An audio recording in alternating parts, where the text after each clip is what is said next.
तार साहब, आज की सबसे बड़ी अमेरिका के अंदर जो बड़ी खबर है वो तो है काश पटेल की, जो कि एफबीआई डायरेक्टर बन गए हैं।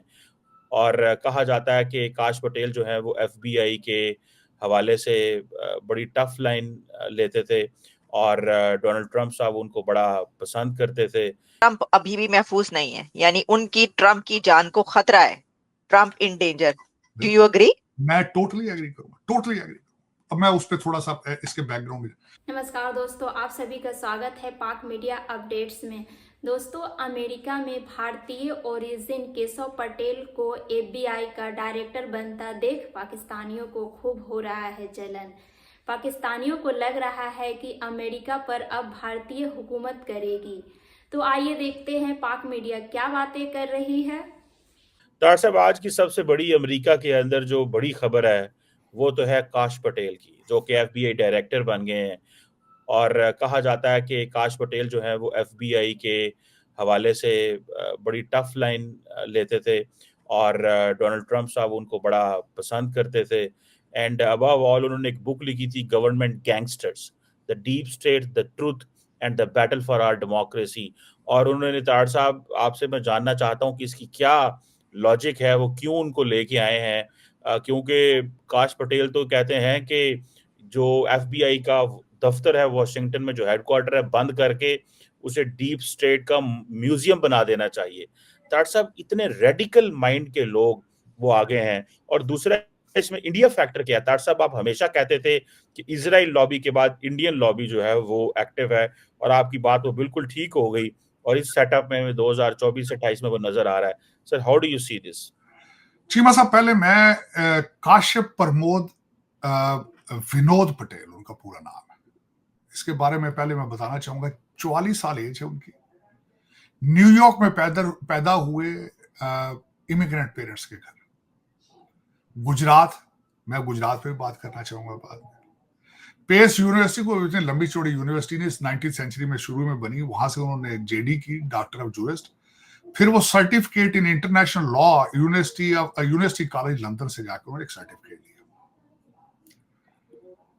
फिर उसके बाद जो दूसरी चीजें हैं मैं जो देखना चाहूंगा कि उन्होंने 40 साल की एज में डोनाल्ड ट्रंप साहब के कैंप को ज्वाइन किया था।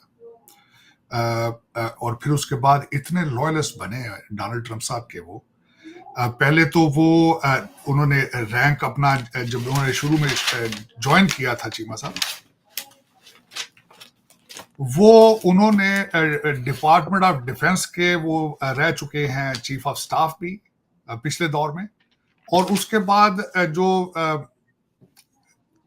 एफबीआई की अपॉइंटमेंट से पहले डोनाल्ड ट्रंप साहब उनको सीआईए का हेड बनाना चाहते थे। लेकिन according to the Atlantic news, जिन्ना हैसफील्ड जो वहां पे उस वक्त सीआईए के हेड थे, उन्होंने थ्रेट किया था कि मैं रिजाइन कर दूंगा अगर if you are planning to bring him up. इन्होंने नेशनल सिक्योरिटी काउंसिल में एंटी टेररिज्म भी सर्व किया और उसके बाद चीफ ऑफ स्टाफ बने डिपार्टमेंट ऑफ डिफेंस के। चीमा साहब, जो उनकी अचीवमेंट, ही इज वेरी, सबसे पहले तो उन्होंने इतनी तरक्की किस तरह की। सबसे पहले तो हार्ड लाइनर हैं, खुद लॉयलिस्ट हैं। और इन्होंने ना सिर्फ स्टैंड लिया था कि जब डोनाल्ड ट्रंप साहब पे एलिगेशन थी कि 2016 में रशियन इलेक्शन जो है उसको इंटरफेयर किया गया रशिया की तरफ से with the consent of Donald Trump, एक तो उसके खिलाफ। फिर उसके बाद जनवरी 6 के बारे में जो एलिगेशन थी डोनाल्ड ट्रंप साहब के लिए, उसमें भी पेश रहे।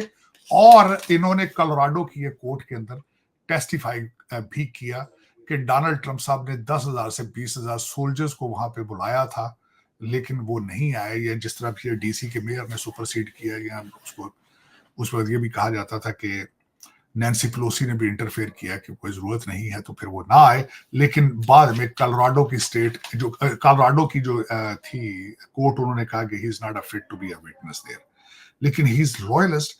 और आपने बिल्कुल ठीक फरमाया है कि उन्होंने कहा है कि मैं आते ही एफबीआई के जो जितने एजेंट हैं उनको मर्डरर और क्रिमिनल्स के पीछे लगाऊंगा कि जाके उनको देखें, बजाय डीप स्टेट को प्रमोट करें और बजाय आप बराक हुसैन ओबामा के एजेंडे को प्रमोट करें। बराक हुसैन, अब मैं बताना चाहूंगा कि ना सिर्फ पटेल साहब, इस वक्त कैबिनेट की हर अपॉइंटमेंट के पीछे ये है कि he has to be loyalist with Donald Trump. उसकी वजह क्या है? दो वजूहत। सबसे बड़ी वजह यह है कि पिछले 12 साल में Biden administration was extension of Barack Hussein Obama policies. 12 साल के अंदर हर डिपार्टमेंट के अंदर लोगों को मेरिट की बजाय 3 चीजों की बेसिस पे प्रमोट किया गया है, उनको इनके अंदर उनको फिट किया गया है। 3 चीजें क्या थी? They have to be activist, socialist activist, या फिर अफ्रीकन अमेरिकन हो, या फिर गे और लेस्बियन हो। इन 3 चीजों के मद्देनजर रख के मेरिट की धज्जियां उड़ाई।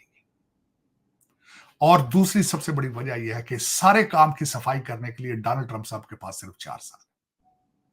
तीसरी वजह मैं बताना चाहता हूं कि डोनाल्ड ट्रंप साहब ने कई सबक सीख लिए, आते ही सीख लिए थे। 2016 में उनके पहले महीने के अंदर ही व्हाइट हाउस लीक होना शुरू हो गया था। उनकी 2 फोन कॉलें, एक call to president of Mexico और एक call prime minister of Australia, leak करके, जिनको लीक करने वाले ब्यूरोक्रेट थे, जिनको लीक करने वाले रिपब्लिकन एस्टेब्लिशमेंट का हिस्सा थे। और ये चीजें वॉशिंगटन पोस्ट की जीनत बनी थी पहले महीने के अंदर। इस वक्त डोनाल्ड ट्रंप साहब कहते हैं ना, कहते एक सुराख से मोमन 2 दफा नहीं डसा जाता। तो एक वजह यह है। अब इस दफा डोनाल्ड ट्रंप साहब की कैबिनेट के अंदर एवरेज लोग नहीं है, लॉयलिस्ट, दोज आर टेस्टेड, जो कि टेस्ट किए जा चुके हैं, वो आ रहे हैं। और आपको ये बताना चाहिए कि ये सारे के सारे ज्यादातर जो कैबिनेट मेंबर हैं, ये डीप स्टेट के डसे हुए हैं। मेजॉरिटी FBI खुल के आती रही है कैश पटेल के पीछे भी। मैं जो बात बताना चाहूंगा चीमा साहब, ना सिर्फ इनको आइस हॉकी का शौक है, जो कि एक बिल्कुल फार राइट के लोगों का शोगल है, व्हाइट लोगों का। कैश पटेल हॉकी, जो आइस हॉकी है, उसका शौक है। किताबें लिख चुके हैं डोनाल्ड ट्रंप का साहब के हक में, जिसका एक का तो आपने जिक्र किया है कि डीप स्टेट है जिसका, दूसरा ये बच्चों की किताबें, चिल्ड्रन भी लिखते रहे हैं, जिनमें खासकर इनकी बुक थी लॉ एंड ट्रंप, और फिर उसके बाद प्लॉट अगेंस्ट द ट्रंप, फिर एक तीसरी किताब थी बच्चों की जिसका नाम है किंग डोनाल्ड। और उनमें इन्होंने डोनाल्ड ट्रंप को हीरो दिखाते रहे हैं। मुसलसल कंजर्वेटिव पॉडकास्ट जो कि बैनन, टिम पूल और बेनी जॉनसन, इनकी ये मुसलसल आते रहे हैं। खासकर एक ग्रुप था, जब डोनाल्ड ट्रंप साहब को न्यूयॉर्क लाया जाता था अदालतों में पेश करने के लिए, तो एक छोटा सा ग्रुप था जो बाहर, जो साथ आता था डोनाल्ड ट्रंप साहब के, उसका हिस्सा रहे हैं। और वहां पे मुसलसल जो बाहर आते थे, वो इन अदालतों को कहते रहे कैश पटेल के अनकॉन्स्टिट्यूशनल सर्कस। तो चीमा साहब, इसमें काश पटेल साहब आएंगे, उसी सिस्टम की सफाई करेंगे जिसको विवेक रामास्वामी और जिसको हमारे इलॉन मस्क जो है सुपरवाइज करेंगे, और टेस्ट करेंगे गवर्नमेंट की एफिशिएंसी विद आर्टिफिशियल इंटेलिजेंस। अब इस सिस्टम को अगर ना ब्रेक किया गया तो अब या अमेरिका कोलैप्स कर जाएगा, या फिर यहां से रिपब्लिकन पार्टी का नामो निशान खत्म हो जाएगा। वीडियो अच्छा लगता है तो लाइक शेयर करें, चैनल पे नए हैं तो सब्सक्राइब कर ले, बेल आइकन भी प्रेस करना ना भूले ताकि आपको नोटिफिकेशन मिलता रहे। फिर मिलते हैं नेक्स्ट वीडियो में। जय हिंद, जय भारत।